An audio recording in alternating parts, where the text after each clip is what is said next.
बिस्मिल्लाहिर्रहमानिर्रहीम। आज हम CS 610 लेक्चर नंबर 12 करेंगे, जिसका टॉपिक है लैन वायरिंग एंड फिज़िकल टोपोलॉजीज़। तो 10 बेस टी कनेक्टर्स को सबसे पहले पढ़ेंगे। ये वायरिंग स्कीम का एक नया और बहुत जदीद किस्म का स्टैंडर्ड है। इसे आमतौर पर हम 10 बेस टी, ट्विस्टेड पेयर या फिर इथरनेट TP भी कहते हैं। इस टेक्नोलॉजी ने पुरानी और मुश्किल हमारे पास जो केबल थी AUI केबल, उसकी जगह ट्विस्टेड पेयर केबल को जगह दे दी, और जो हमारे पास मोटी केबल हुआ करती थी थिन कोएक्सियल, उसकी जगह इसने एक सेंट्रल हब को मुतारिफ करवाया। इस तब्दीली और सेंट्रल हब की वजह से ये नेटवर्किंग की काफ़ी चीपर टेक्नोलॉजी साबित हुई, और यही वजह है कि आजकल सबसे ज़्यादा यूज़फुल हमारे पास 10 बेस टी थी। तो स्टूडेंट, जिस तरह हमने लेक्चर नंबर 11 में पढ़ा, जो काफ़ी टफ था, जिसके अंदर हमने AUI पढ़ा, इसके अलावा हमने थिक एंड थिन कोएक्सियल्स पढ़ी, तो वो हमारे लिए काफ़ी मुश्किल थी। अब हम यहाँ पर देखें तो हमारे पास RJ45 कनेक्टर है, इसके साथ हमने अटैच किया है अपने कंप्यूटर को। इसी तरह 3 डिफरेंट कंप्यूटर्स हैं, और हर कंप्यूटर से एक ट्विस्टेड पेयर केबल निकल रही है और जाकर ये अटैच हो रही है हब के साथ। तो जहाँ पर हमें AUI के साथ इतनी ज़्यादा हमें डीलिंग करनी पड़ती थी, वहाँ पर आसान सा तरीका ये है कि हम ट्विस्टेड पेयर केबल निकालें हर कंप्यूटर से, और हर कंप्यूटर से निकालने के बाद एक हब के साथ अटैच कर दें। अब हमारे पास हब क्या होता है? हब को हम मल्टीप्लेक्सिंग के कनेक्शंस को एज अ एक्सटेंशन के लिए यूज़ करते हैं। यानी कि जब भी हम मल्टीप्लेक्सिंग के कॉन्सेप्ट को आगे बढ़ाते हैं तो हम किसको यूज़ करते हैं? हम हब को यूज़ करते हैं। इथरनेट इन द बॉक्स भी हम इसको कहते हैं। तो ये MCQs आपके पेपर में बहुत ज़्यादा पूछा जाता है कि इथरनेट इन द बॉक्स हम किसको कहते हैं? तो हम कहते हैं हब्स को। बाज़-औक़ात इथरनेट इनबॉक्स भी कहा जाता है। अगर इनको हम बहुत ज़्यादा डेप्थ में समझें तो हब असल में एक छोटा सा इथरनेट ही होता है, जिसके अंदर सब तारें जुड़ी होती हैं, और इससे जुड़ी हुई जो हमारे पास AUI केबल्स होती हैं, उनको हम बहुत ज़्यादा लंबा भी कर सकते हैं, ताकि वो जो तमाम कंप्यूटर्स हैं वहाँ पर ये पहुँच सकें। एक छोटे हब को किसी बड़े इथरनेट नेटवर्क के साथ भी बहुत आसानी से जोड़ा जा सकता है। हब की मैं आपको CS 601 में भी यही एग्जांपल देती थी, जैसे आपका वाईफाई कनेक्टर, तो उसके साथ आपकी डिफरेंट केबल्स लगी होती हैं, एक लंबी वायर के थ्रू कनेक्ट किया जाता है। आपने जहाँ तक उसका कनेक्शन लेकर जाना होता है, आप लेकर जा सकते हैं। इसी तरह जैसे हब हमारी बिजली की जो मल्टी प्लग एक्सटेंशन बोर्ड होते हैं, उसी की तरह काम करता है, और जिसमें मेन करंट तो एक वायर से आ रहा होता है, लेकिन अब उसी वायर से लेकर हम डिफरेंट उसके अंदर डिफरेंट चीज़ों को अटैच कर लेते हैं। जैसे हम अपने लैपटॉप का स्विच भी इसमें लगा लेते हैं, हम अपने जो होते हैं चार्जर्स भी उस पर लगा लेते हैं, और अपना फ़ैन भी उसी पर ऑपरेट करवा सकते हैं। नेक्स्ट हमारे पास है protocol software and Ethernet wiring. All wiring technologies use identical Ethernet specification. जो हमारे पास तमाम वायरिंग होती हैं वो आलमोस्ट एक जैसे ही इथरनेट स्पेसिफिकेशन को यूज़ करती हैं, और उनके जो फ्रेम्स होते हैं वो भी आलमोस्ट सेम होते हैं, और ज़्यादातर ये CMA CD एल्गोरिदम्स को यूज़ करती हैं। तो they can mix different technologies and Ethernet. तो यही वजह है कि CCM एल्गोरिदम्स जो होते हैं हमारे पास, वो डिफरेंट टेक्नोलॉजीज़ को इथरनेट के अंदर मिक्स कर देते हैं। जदीद NIC हमारे पास बैक वक्त के अंदर 3 जो कनेक्शन टेक्नोलॉजीज होती हैं उनको लगाने की भी सहूलत देते हैं। आपके कंप्यूटर के अंदर चलने वाला प्रोटोकॉल सॉफ्टवेयर भी इस बात से उसको कोई फ़र्क नहीं पड़ता कि, और ना ही वो ये पहचान सकता है बाहर से कौन सी तार लगी हुई है। तो NIC को हमारे पास ये जो नीचे फिगर दी गई है, यहाँ पर बहुत अच्छे तरीके से डिफ़ाइन किया गया है। ये देखें, यहाँ पर आपके पास एक RJ45 का कनेक्टर है, जिसे हम 10 बेस टी के लिए यूज़ करते हैं। इसी तरह आपके पास AUI कनेक्टर है जो थिक नेट के लिए यूज़ किया जाता है, और इसी तरह आपके पास एक BC कनेक्टर है जो हमारे पास थिन नेट के लिए यूज़ किया जाता है। अब हमारे पास इसकी आसान सी एग्जांपल क्या है प्रोटोकॉल सॉफ्टवेयर एंड इथरनेट की? ये ऐसे ही है जैसे आपके घर में पानी की टंकी होती है ना, तो या तो वो डायरेक्ट मोटर से कनेक्टेड होती है, या फिर वॉशिंग मशीन के सॉफ्टवेयर को अब इससे कोई भी गर्ज नहीं है कि इसे किस तरह से पानी मिल रहा है। इसे इस बात से कोई भी वॉशिंग मशीन को गर्ज नहीं होती कि हम डायरेक्ट मोटर से पानी ले रहे हैं या हमने टंकी के अंदर स्टोर किया हुआ है। बस इसे पानी चाहिए, और मशीन के अंदर आकर वो उसी तरह काम करेगा जैसे उसकी फंक्शनैलिटी है। तो यही हमारे पास बिल्कुल इसी तर्ज के साथ हमारी ऑपरेशन हो रही होती है प्रोटोकॉल सॉफ्टवेयर की इथरनेट के अंदर। Comparison of wiring system. अब हमने इसको कंपेयर करना है वायरिंग सिस्टम के साथ। वायरिंग सिस्टम का अगर हम उसका कंपैरिजन करें तो कुछ इस तरह से किया जाता है कि वायरिंग सिस्टम जिसमें हर कंप्यूटर के लिए एक अलग ट्रांसीवर होता है, उसका फ़ायदा ये था कि आप किसी भी कंप्यूटर को बंद कर दें या तार निकाल दें, बाकी कंप्यूटर का जो नेटवर्क होता है, नेटवर्क कभी भी डिस्टर्ब नहीं होता। लेकिन अब एक नुकसान भी है, जो हमारे ट्रांसीवर्स होते हैं अक्सर किसी मुश्किल जगह पर होते हैं, जो ख़राब होने की सूरत में उनको निकालना, उनको ढूंढना, उनकी जो लोकेशन है उसे फाइंड आउट करना बहुत ज़्यादा मुश्किल हो जाता है। तो दूसरी तरफ हमारी जो थिन कोएक्सियल केबल होती है वो तार बहुत कम इस्तेमाल होती है, लेकिन इसका सबसे बड़ा मसला ये है कि एक कंप्यूटर की तार निकालने पर या एक लूज़ कनेक्शन की वजह से पूरा का पूरा नेटवर्क बंद हो सकता है। इन सब के मुकाबले में अब जो हमारी हब वायरिंग है, हब वायरिंग ने तमाम इलेक्ट्रॉनिक्स और जो हमारे कनेक्शंस थे उनको एक सेंट्रल जगह पर इकट्ठा कर दिया, जिससे नेटवर्क की मैनेजमेंट बहुत ज़्यादा आसान हो गई। अब एट द एंड ये है कि कम तरीन जो हमारी कीमत होती है ना, उसकी वजह से हमारा 10BST यानी हब वाली वायरिंग सबसे ज़्यादा मकबूल हो गई। अब हम इसकी जब हमने कंपेयरिंग की तो हमें यही पता चला ना कि जो हमारा सेपरेट ट्रांसफर्स था वो अलाउ करता था कि अगर हमारा एक भी कंप्यूटर पावर्ड ऑफ हो गया या डिस्कनेक्ट हो गया तो पूरा का पूरा नेटवर्क हमारा ख़राब हो जाएगा। इसी तरह उसकी जो मेल फंक्शनिंग होती है उनको ढूंढना काफ़ी मुश्किल होता है, उनकी जगह बहुत उनकी जो जगह होती है वो बहुत टफ होती है ढूंढनी। जाहिर सी बात है, जो ट्रांसीवर्स होते हैं वो छोटे छोटे कनेक्टर पॉइंट्स होते हैं। इसी तरह जो हमारी थिन कोएक्सियल केबल होती है वो लेती तो मिनिमम केबल है, ठीक है, लेकिन अगर एक भी कनेक्शन लूज़ हो जाता है या कोई मसला बन जाता है तो इंटायर नेटवर्क ख़राब हो जाता है। तो हमारी जो हब वायरिंग थी वो क्योंकि सेंट्रलाइज होती है और वो इलेक्ट्रॉनिकली कनेक्शंस होते हैं तो इनके मैनेजमेंट को बहुत ज़्यादा आसान कर देती है। इसके बाद है हमारे पास topologies and network technologies. 10BST technology is a bus but wiring topology is a star. तो ये MCQs आपके पेपर में आता है कि 10BST जो नेटवर्क टोपोलॉजी है वो हमारे पास बस की फॉर्म में होती है, जबकि आपकी जो वायरिंग टोपोलॉजी है वो स्टार की फॉर्म में होती है। बिल्कुल इसी तरह जैसे टोकन रिंग की जो नेटवर्क टोपोलॉजी होती है एक रिंग के साथ अटैच होती है, लेकिन इसकी भी वायरिंग टोपोलॉजी जो हमारे पास स्टार टोपोलॉजी होती है बिल्कुल इसी तरह होती है। हमें हमेशा लॉजिक यानी कि लॉजिकली डेटा को कैसे चलाना है और फिज़िकली हमारी जो तारें हैं उनको कैसे सेपरेट करना है, इन टेक्नोलॉजीज़ के दरमियान फ़र्क का जो होना बहुत ज़रूरी है। अब हमें जब भी हम लॉजिकली बात करते हैं ना तो इसका मतलब होता है कि हमने किस टोपोलॉजी के साथ लगाना है, कौन सी स्कीम यूज़ करनी है। और फिर जो हम फिज़िकल टोपोलॉजीज़ की बात करते हैं तो हमने तार को कैसे बिछाना है, हमने किन रूट्स को यूज़ करना है या फिर किस स्कीम्स को यूज़ करना है, इन दोनों का आपको डिफरेंस पता होना चाहिए। Filtering incoming frames.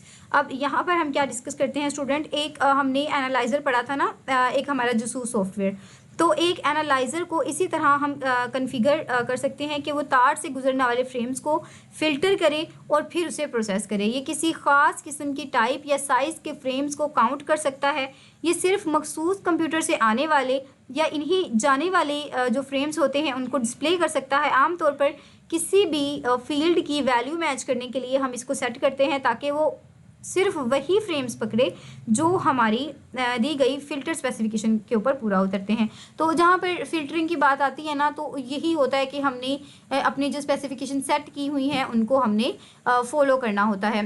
अब अगर हम इसकी रियल लाइफ की कोई एग्जांपल लें, जैसे आप अपने ईमेल में एक फ़िल्टर लगा देते हैं ना कि सिर्फ यूनिवर्सिटी के नाम से आने वाली जो मेल्स हैं वो आपके इनबॉक्स में शो हों, ठीक है, और बाकी जो तमाम आपकी मेल्स हैं उनको इग्नोर कर दिया जाए। तो अक्सर जो स्टूडेंट्स होते हैं वो अपनी BC वाली मेल पर ये वाली जो स्पेसिफिकेशंस होती हैं वो लगाते हैं। अब हम देख लेते हैं कि advantages and disadvantages of wiring scheme. हमारे पास क्या फ़वाइद होते हैं। हमारी जो तीनों वायरिंग स्कीम्स थी जिनको हमने बारी बारी पढ़ा उनके कुछ फ़ायदे और नुकसानात भी थी। अब सबसे पहली जो बात थी वो था हमारे पास रिलायबिलिटी इश्यूज़, यानी कि भरोसे की मिसाल। वो वायरिंग जिसमें हर कनेक्शन के लिए एक अलग ट्रांसरिसीवर इस्तेमाल होता था, इसमें अगर एक ट्रांसरिसीवर से केबल निकाल भी दी जाए तो पूरा का पूरा नेटवर्क मुतासर नहीं होता था।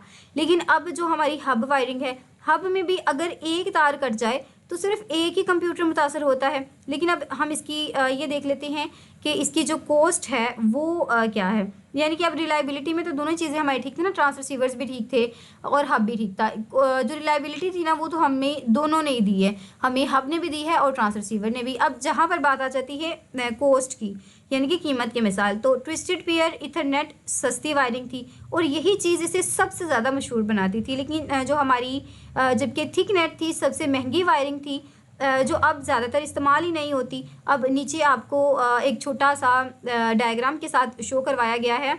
यहाँ पर आपके पास 8 ऑफिसेज हैं। अब यहाँ पर फर्स्ट वाले को इन्होंने अटैच किया है हमारी थिक इथरनेट के साथ, इसी तरह हमारी जो सेकंड वाली है उसे हमने थिन के साथ अटैच किया है और जो लास्ट वाला हमारा है उसे हम ट्विस्टेड पेयर इथरनेट यानी कि हब के साथ इसे अटैच करते हैं। तो ऊपर यहाँ पर देख सकते हैं कि 8 ऑफिसेज में जो वायर्स यूज़ हुई थी वो 3 ही थी, थिक थी हमारे पास, थिक इथरनेट था, थिन था एंड ट्विस्टेड पेयर। अब हम इसकी डिफरेंट जो स्कीम्स हैं उनके अकॉर्डिंग इनको देख लेते हैं। सबसे पहले है द टोपोलॉजी पैराडॉक्स। तो इसके अकॉर्डिंग हमारे पास the main feature of twisted pair Ethernet is that it form a classical star topology. जो हमारे पास मेन फीचर थी ना ट्विस्टेड पेयर की, वो यही थी कि हमारे पास एक क्लासिकल स्टार टोपोलॉजी को बनाती थी। हाउ एवर फंक्शन लाइक अ बस। तो स्टूडेंट ये एमसीक्यूज आपके पेपर में आता है कि which is the main feature of twisted pair Ethernet. तो क्या फीचर था कि होती तो ये बिल्कुल हमारे पास एक स्टार टोपोलॉजी की फॉर्म में है, लेकिन ये फंक्शन करती है हमारे पास बस की सूरत में। तो यही वजह है कि 10 बेस टी इथरनेट को अक्सर हम स्टार शेप्ड बस भी कहते हैं। एमसीक्यूज इंपॉर्टेंट है, आपसे इस तरह से पूछा जाता है कि ऐसी कौन सी हमारे पास टोपोलॉजी है जिसको हम स्टार शेप्ड बस भी कहते हैं। तो हमारे पास 10 बेस टी एक ऐसी इथरनेट टोपोलॉजी होती है। 2 डिफरेंट टोपोलॉजीज ऑफ नेटवर्क। सबसे पहले लॉजिकल, तो मैंने ऊपर भी आपको पढ़ा कि it is defined in specific network technologies. Different specific network technologies को डिफाइन कर रहे होते हैं। और स्कीम की जहाँ पर बात आती है तो हम वायरिंग स्कीम्स की बात कर रहे होते हैं कि वायर्स को किस तरह से अटैच करना है। Network interface card and wiring scheme. तो यहाँ पर आप देख सकते हैं आपको RJ कनेक्टर दिखाए गए, ये मैंने ऊपर भी आपके साथ डिस्कस की है डायग्राम। तो ये क्या करता है, to allow changing the wiring without change the interface hardware. जो हमें अलाउ करता है कि हम वायरिंग को चेंज कर लें विदाउट अपने हार्डवेयर को चेंज किए हुए। और जो हमारे NIC होता है वो मल्टीपल वायरिंग स्कीम को सपोर्ट करता है। 10/100 नेटवर्क इंटरफेस एंड ऑटो नेगोटिएशंस। शुरू में हमारा जो ट्विस्टेड पेयर इथरनेट था उसका 10 बेस टी वर्जन 10 Mbps की स्पीड पर चला करता था। फिर नया हमारे पास वर्जन आया जो 100 बेस टी वर्जन था, उसकी जो स्पीड थी वो हमारे पास थी 100 Mbps। आपने इस चीज़ को याद रखना है, जो 10 बेस वाला था वो 10 पर चलता था Mbps पर, और जो हमारे पास 100 वाला था वो 100 Mbps पर चला करता था। अब फिर हमारे पास एक और जो चीज़ आई कि 100 बेस टी टेक्नोलॉजी की सबसे अच्छी बात ये थी कि ये बैकवर्ड कंपैटिबल था, यानी पुरानी डिवाइसेस के साथ भी चल जाया करती थी। तो ये इसका प्लस पॉइंट था। और जब भी कनेक्शन बनता था ये दोनों डिवाइसेस को आपस में एक जो तयशुदा स्पीड थी या स्पेसिफाइड स्पीड थी उसके साथ निगोशिएट करवा देता था। और यही वजह है कि हम इसे ऑटो निगोशिएशन भी कहते हैं, निगोशिएशन। तो स्टूडेंट यहाँ पर मुझे प्रोनाउंसिएशन में थोड़ी सी डिफ़िकल्टी हो रही है, बस आपने ये याद रखना है कि जहाँ पर दोनों डिवाइसेस को आपस में एक स्पेसिफाइड या फिर एक पहले से तयशुदा स्पीड के ऊपर निगोशिएट करवाने की बात आती है तो उसे हम कहते हैं ऑटो निगोशिएशन।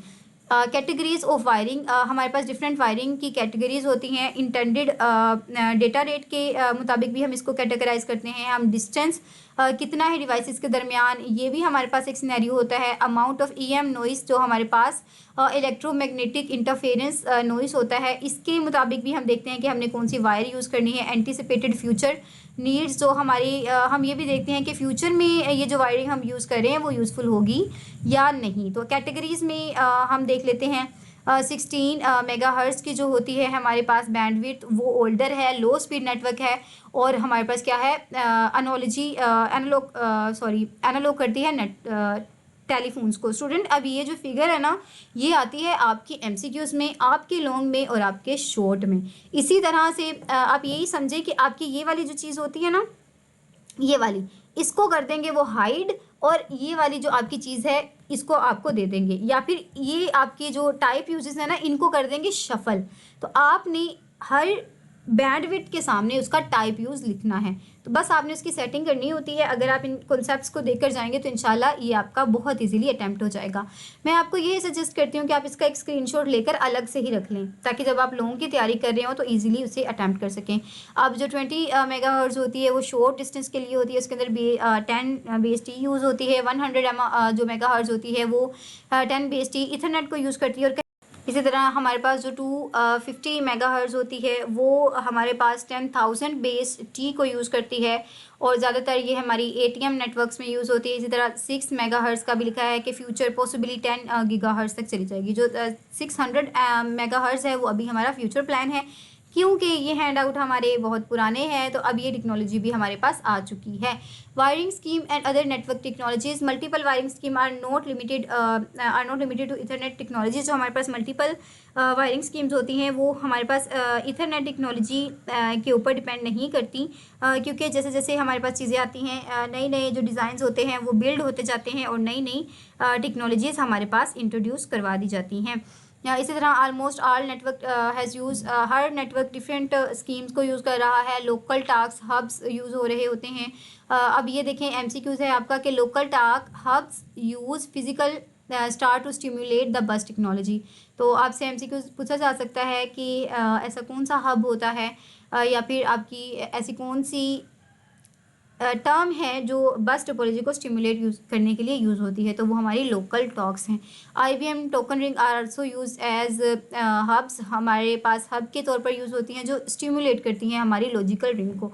तो MCQs ये आपके बेतहाशा इंपॉर्टेंट है, आपने इनको अच्छे तरीके से देखना है। देखिए अब लास्ट लाइन पर ही आपके 2 इंपॉर्टेंट MCQs आ गए हैं जो बहुत ज़्यादा रिपीट भी होते हैं। अब जिन स्टूडेंट ने लास्ट तक लेक्चर वॉच नहीं किया तो उनके लिए मुश्किल पेश आएगी। मुझसे ये थोड़ा सा ख़राब हो गया है। चलिए दुआओं में ज़रूर याद रखिएगा, चैनल को लाइक ज़रूर कीजिएगा, सब्सक्राइब ज़रूर कीजिएगा। फ़ी अमान अल्लाह।